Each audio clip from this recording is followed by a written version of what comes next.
Blocks ஐடியை பத்தி பார்ப்போம். அதுக்கு முன்னாடி ஐடினா என்ன பார்ப்போம்.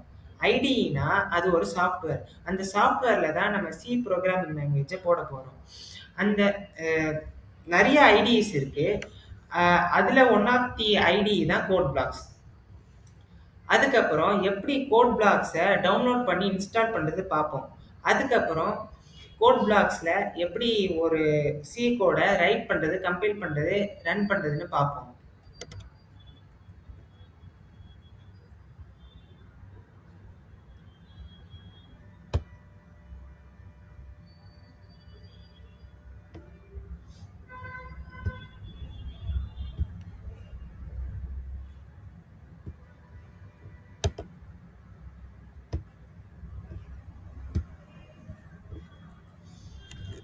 கூகுள் குரோம்ல கோட் பிளாக்ஸ்ல டைப் பண்ணிக்கோங்க.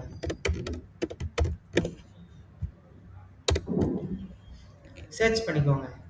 அதுக்கப்புறம் ஃபர்ஸ்ட் எடுத்த உடனே கோட் பிளாக்ஸ் தான் வரும். அதை கிளிக் பண்ணிக்கோங்க. லெஃப்ட் ஹேண்ட் சைட் டவுன்லோட்ஸ்னு இருக்கும். அதை கிளிக் பண்ணிக்கோங்க. ஆட் வந்துச்சுன்னா க்ளோஸ் பண்ணிக்கோங்க. டவுன்லோட் த பைனரி ரிலீஸ்ன்னு இருக்கும். அதை கிளிக் பண்ணிக்கோங்க. அதுக்கப்புறம் ஸ்க்ரோல் டவுன் பண்ணிட்டு நீங்க விண்டோஸ் யூஸ் பண்றதா இருந்தா 25.03 MingW setup.exe இருக்கும். அதுக்கு பக்கத்துல sourceforge.netன்னு கிளிக் பண்ணிக்கோங்க. ஸோ இப்போ ஆட்டோமேட்டிக்கா கோட் பிளாக்ஸ் டவுன்லோட் ஆயிட்டு இருக்கும். ஸோ நான் ஆல்ரெடி டவுன்லோட் பண்ணதுனால க்ளோஸ் பண்ணிக்கிறேன்.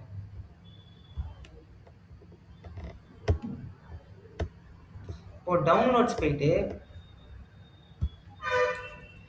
கோட் பிளாக்ஸ்னு டைப் பண்ணுங்க. அதுக்கப்புறம் செட்டப்னு இருக்கும். அதை கிளிக் பண்ணிக்கோங்க.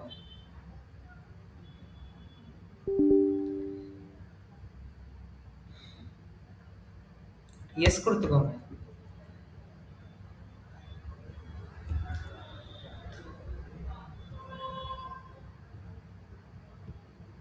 அதுக்கப்புறம் நீங்க நெக்ஸ்ட் கொடுத்துட்டு ஃபினிஷ் பண்ணிடுங்க. நான் ஆல்ரெடி இன்ஸ்டால் பண்ணதுனால க்ளோஸ் பண்ணிக்கிறேன். இப்போ நம்ம கோட் பிளாக்ஸ் உள்ளார போவோம். கோட் பிளாக்ஸ்னு சர்ச் பண்ணுங்க. கிளிக் பண்ணிக்கோங்க.